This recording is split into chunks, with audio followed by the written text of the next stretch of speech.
정말요? 정말 이렇게 칩니다. 여러분 일부러 소리를 쳐요. 요 정도 금액이 될 것 같습니다라고 보여줘 이렇게. 기본적으로 내가 생각한 것보다 비싼 금액이 나옵니다. 여기서부터 이제 딜이 들어가는 겁니다. 구독과 좋아요, 알람 설정 감사합니다. 일본의 가격 흥정 문화라는 내용입니다. 예전에 이제 박간이가 이제 2020년에 이런 영상을 만든 적이 있습니다. 모르면 호구되는 일본의 가격 흥정 문화.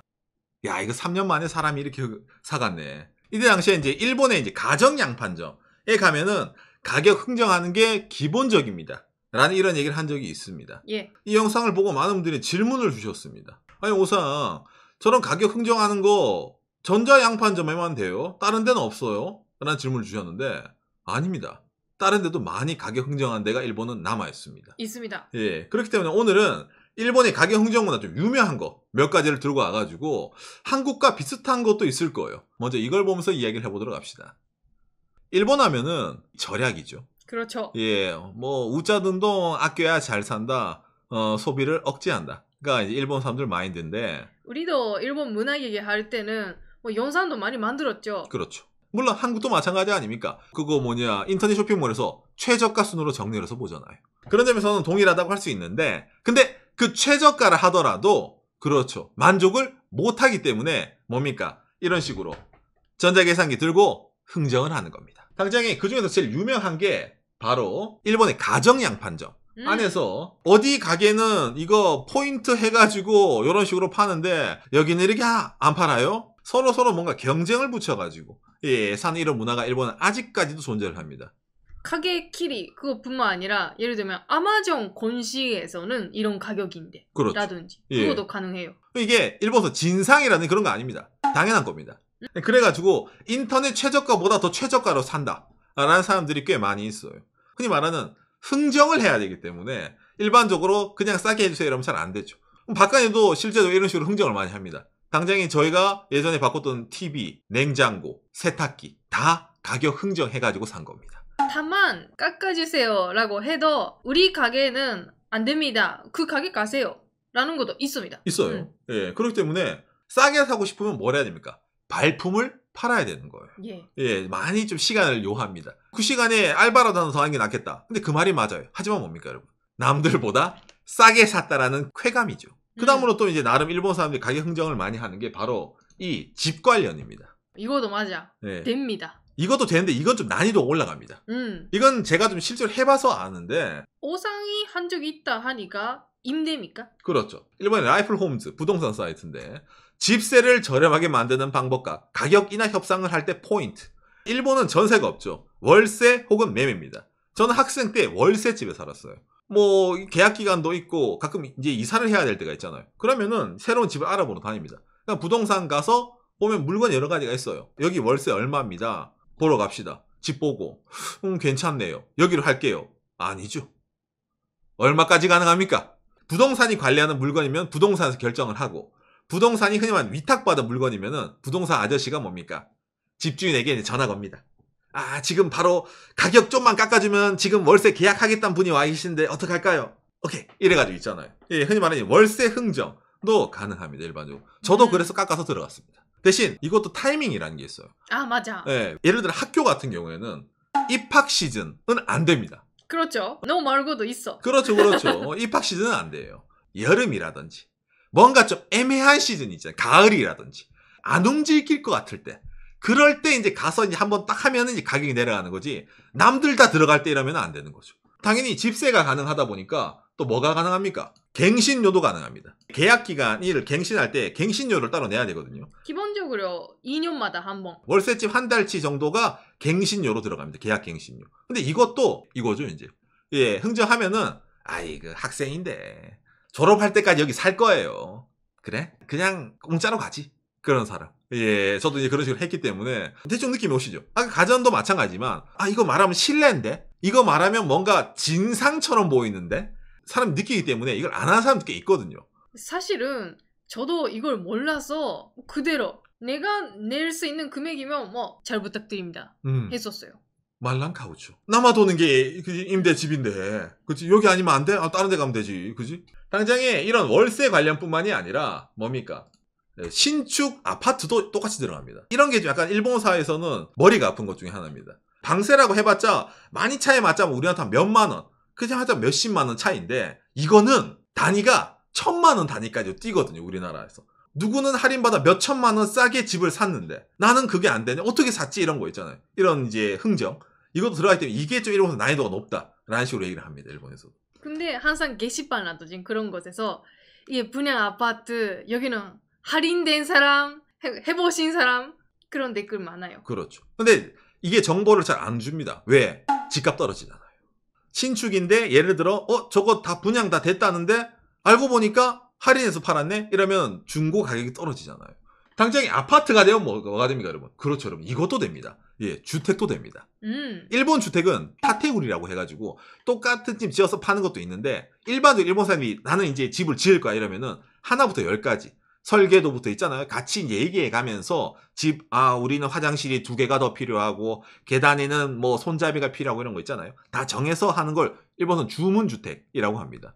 이 주문주택 또한 그렇죠. 할인이 가능한데 이게 머리가 아파요. 제 지인들도 이제 집을 많이 지었는데 주문주택은 여러분 흔히 말하는 커스터마이즈가 들어가거든요. 남들과 달라요. 모양도 다르고. 그러다 보니까 이 가격이 처음에 얘기를 해주잖아요. 비싼지 싼지 모르는 거야.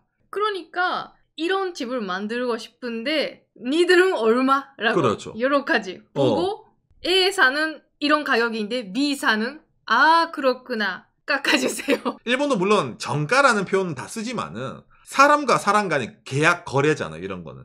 예, 그런 점에서는 이 주문주택 또한 똑같이 할인이 좀 많이 들어가는 편입니다. 이런 주문주택뿐만 아니라 이미 세운 집이면 더 네고시에이션 할 수 있을지는 모르겠어요. 그렇죠. 이 다음 거는 좀 의외일 수도 있습니다. 여러분들이. 자, 뭐냐면은 이사입니다. 일본에서는 선생님들 무조건 해야 되는 겁니다. 그렇죠. 이사라는 게 이 가격 정책이 일본은 좀 뭐라 해야 되냐. 머리가 아픕니다. 각종 이사하는 업체들이 있거든요. 그 회사에서도 홈페이지에 가격을 다 놔둡니다. 뭐 일본도 인터넷상 시스템 다 되기 때문에 집에 있는 가재를 입력해 줄 수 있습니다. 인터넷상. 그러면 우리 집에 냉장고 하나, TV 하나, 컴퓨터 한 대, 뭐 탁자, 의자 몇 개 다 넣어요. 그러면은 대충 예상되는 가격이 딱 나옵니다. 인터넷에서. 그거 보면 대충 요 정도겠네라고 생각을 할 수가 있잖아요. 절대 그 정도는 아닙니다. 그러면서 밑에 말이 나옵니다. 정말로 자세한 견적서를 알고 싶으신 분은 약속 날짜를 정해서 저희 영업맨이 방문하도록 하겠습니다. 라는 게 일본에서는 국룰입니다.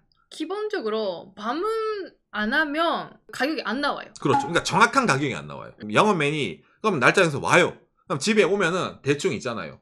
이런 자세한 종이가 있습니다.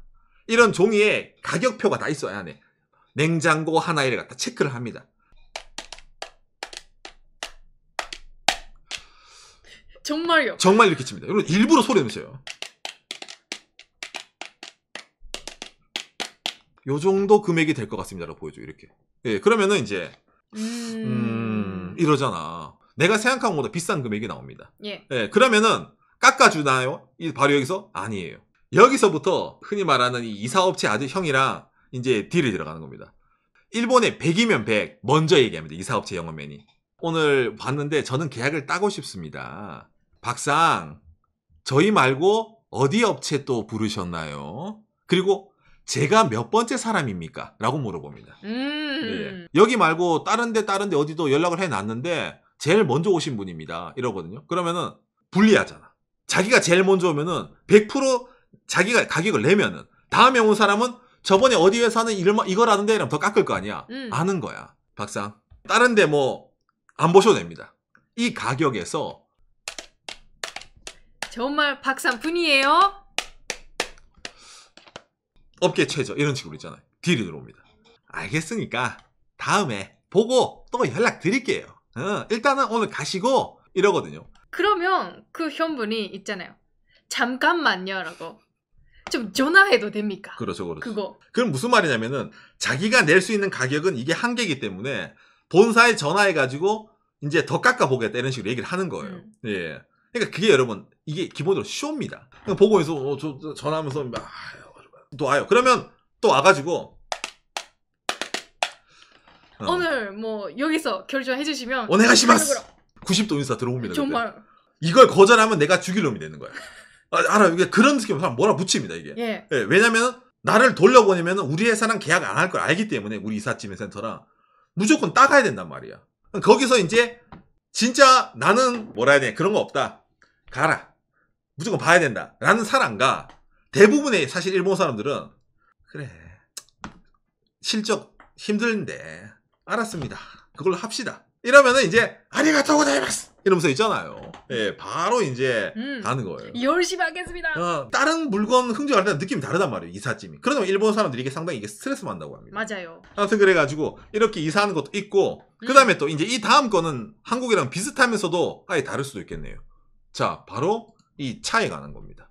신차, 중고차 다 가격 흥정이 가능합니다. 이건 한국도 마찬가지죠. 그렇죠. 예, 특히 중고차 같은 거 보러 가셨을 때 그 가격 그대로 사시는 분 잘 없죠. 어떻게 좀 이거 보니까 이거 기스도 나 있고 이거 연식도 좀 그러고 약간 그러신 분 계시지 않습니까? 저도 그런 사람입니다. 예, 그래서 중고차도 있고 그리고 신차도 똑같이 뭡니까? 이거 새 차 사는데 할인 프로모션 안 들어가는 거 어디 있습니까? 라고 하면서 깎잖아요. 이건까진 동일한데 이 안에 내용이 조금 다릅니다. 일본은. 예를 들어 제가 새 차 가격 깎는 방법을 하나 알려드릴게요. 바깥 영상 예전에 딜러였으니까. 예. 예를 들어서 여러분 일본에서 도요타 차를 하나 산다고 생각합시다. 자, 내가 이번에 도요타 SUV를 하나 살 거야. 딱 마음을 먹었어요. 자, 그러면 당연히 도요타 딜러에 가가지고 시승도 해보고 이거 차 좋네. 견적 내주세요 하고 받아올 거 아니에요. 이게 가격 흥정을 할 때 내가 이 도요타 차를 타고 싶지만은 닛산의 혼다의 아니면 뭐 수입차 폭스바겐 뭐 벤츠 이런 것도 검토하고 있는데 그거에 비하면은 이건 좀 이런 식으로 하는 게 일반적이지 않습니까? 다른 회사의 경쟁을 붙인다는 게. 근데 일본은 이것도 물론 있지만은 이거보다 다른 방식이 더 통합니다. 일본에서 도요타는 딜러 회사 종류가 총 4개가 있습니다. 도요타, 도요펫, 카롤라, 그 다음에 네츠라는 식으로 해가지고 갈려져 나오는 거예요. 자회사로. 자, 내가 저기 도요펫에서 차를 보고 왔는데 거기서는 이 SUV 라브4 가격 이거라던데 카롤라 얘기합니다. 그러면 고객님 그 도요펫보다는 우리가 그럼 똑같은 라브4를 더 싸게 해드릴게요. 네츠 그러면은 저희가 더 싸게 해드릴게요. 이런 식으로 있잖아요. 이런 식으로도 경쟁이 붙습니다. 같은 차인데도. 맞아요. 한국에 현대차 예를 들어 차를 사는데 현대차 딜러에서 다른 딜러가 한다 해도 엄청나게 차이가 나는 거 없잖아요. 근데 일본은 이게 가능합니다. 혼다도 이런 식으로 가능하고 닛산도 가능합니다. 마츠다는 참고로 안 됩니다. 마츠다는 다 동일하기 때문에. 그리고 하나 더 있습니다. 같은 계열이라도 가능합니다. 예, 무슨 말? 아니 우선 지금까지 뭐 도요타 딜러 이 종류 4개 있으니까 뭐 이 딜러, 이 회사 딜러, 이 회사 딜러는 가능한데 같은 거 예를 들어 이 카롤라 여러분 이것도 사실은 겉표면은 다 코롤라인데 운영하는 위에는 회사가 다른 경우가 많이 있습니다. 맞아. 한 지역 내에서. 그러다 보니까 같은 코롤라 딜러라 하더라도 예를 들어 거기 안에서 내가 이 차를 사고 싶어요. 똑같은 차를 갖다 드립니다 하더라도 가격 할인이 들어갑니다. 일본은. 차는 도요타 차지만은 그 도요타 차를 판매하는 딜러사들이 다르다 보니까 같은 차종에 대해서도 일본은 뭡니까? 도요타 내에서 경쟁이 붙는 거예요. 이게 일본의 좀 신차 사는 방법의 특이한 것 중에 하나입니다. 그러니까 이게 일본 자동차 제조업이 딜러한테 차를 팔아요, 먼저. 그리고 딜러들이 차를 갖고 있어요. 그리고 그 딜러들이 소비자에게 차를 파는 거거든요. 그러니까 도요타 입장에서는 원래부터 딜러에게 내려다 주는 가격은 이미 팔았던 거야. 그러니까 도요타는 그 사람이 그 차 갖고 뭘 하든 아무 관계가 없어요. 딜러들끼리 자기 이익 있잖아. 그 안에 있는 이익을 얼마나 더 줄일까의 경쟁이에요. 마치 수입차 떼오는 것처럼 일본은 국산차도 이런 식으로 돌아가게 되는 거예요. 이 시스템을 일본 사람들이 아는 사람들이 많이 알기 때문에 도요타로 가는 거예요. 왜? 소비자들은 도요타는 도요타 딜러끼리 경쟁을 붙이니까 싸질 거야 라는 기대감을 들고 무조건 올 거잖아. 그러니까 도요타 차가 잘 팔리는 거예요. 오히려 다른데 특히 마츠다 같은 경우에는 일본에서 마츠다 지역 주식회사 하나가 지역을 다 관할하거든요. 마츠다는 다른 데 간다 해서 이게 안 통합니다. 그러니까 오히려 안 가요. 얘기해주고 여기 딜러나 저기나 가격이 똑같습니다. 그러면 굳이 마츠다에서 돌 필요가 없네. 차라리 도요타를 사지. 이게 도요타의 영업 방식입니다. 일본 내에서. 집이라든지 이사. 이사도 뭐 기백만 원 들어가는 거니까. 그 다음에 아까 뭡니까? 자동차라든지 어느 정도 금액대가 되는 거는 일본 내에서 일본 사람들 특징 뭐 그래도 중요한 거니까 저렴하게 해야 되니까 절약해야 되니까 라는 습성이 맞물리다 보니까 흥정하는 문화가 아직까지 이어져 가지고 인터넷 최저가 그게 무슨 인터넷 최저가입니까? 이게 최저가지. 이런 식으로 뭔가 아날로그적인 문화 있잖아요. 이게 아직까지 일본은 통용되는 사회. 예, 그래서 모르면은 손해보는. 예, 아는 사람들만이 꿀을 빠는 이런 거랍니다. 저런 것도 다 뭡니까? 오늘 공통점 뭐예요? 발품을 팔고 이삿짐도 영업맨을 많이 만나야 되고 딜러도 돌아다녀야 되고 부동산도 돌아다녀야지 뭡니까? 최저가로 일본에서는 생활을 할 수가 있다는 거. 예, 이런 식으로 일본의 가격 흥정 문화. 한국과 비슷한 것도 있겠지만 조금 다른 것도 있겠네요. 오늘 내용이 여러분들의 참고가 되었으면 좋겠습니다. 감사합니다. 요시. 오늘 얘기는 없었지만은 금은빵, 일본 금은빵이 있잖아요. 예를 반지라든지 이런 거 다이아몬드 이런 것도 다 된다고 합니다. 예. 예. 우리 지금 가본 적이 없어서 경험은 없는데 그렇죠. 된다고요? 그렇죠. 그런 점에서는 많은 분야가 되는 건 아니지만은 가격대 올라가면 올라갈수록 그러니까 말하자면 100만 원 단위, 1000만 원 단위 이렇게 올라가면 올라갈수록 그런 게 좀 많이 통한다는 거. 당연히 집이 좀 많이 그런 게 있다는 거죠. 예. 그러니까 오늘 이게 일본의 가격 흥정 문화는 어디까지나 일본인 혹은 일본인 정도의 일본어가 가능한 사람만 되는 거거든요. 당장에 이걸 모르는 사람이 무작정 깎아준다 하더라도 그냥 가요. 귀찮거든. 말도 안 통하는데 그걸 왜 진상이잖아. 그러게 되면 그거는 그냥 아웃인데 일본 사람들끼리는 그래도 또 부딪힐 수가 있으니까 또 우리 동네 주민일 수도 있으니까 이러다 보니까 이걸 하다 보니까 통한다는 겁니다. 예. 저도 아예 처음에 몰랐는데 저도 친구들에게 듣고 살면서 어찌보면 생활의 지혜 같은 느낌으로 있잖아요. 이런 거를 이제 계속 유지하고 있다는 거죠. 저도 일본 사람이지만 그래요. 음. 아까 말한 것처럼 월세도 그거 할 수 있다는 걸 저는 학생 때 몰랐으니까